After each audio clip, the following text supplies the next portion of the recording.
Hello everyone, today I'll show you how to create bookmarks in a PDF file using PDF element. Open your PDF file and click on this sidebar thumbnail, and here you will find this bookmark option. Click here and go your page or select text you want to make bookmark and make this.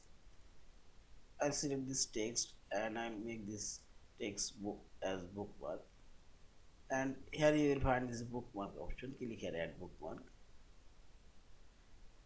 Now you can type new name in bookmark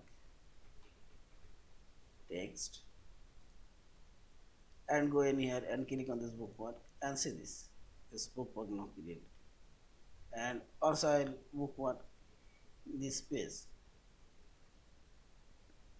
Right click on this page and select add bookmark page and see this. Now click on this page and this is bookmark and this is text. Yeah, in this way you can create bookmark on your PDF file.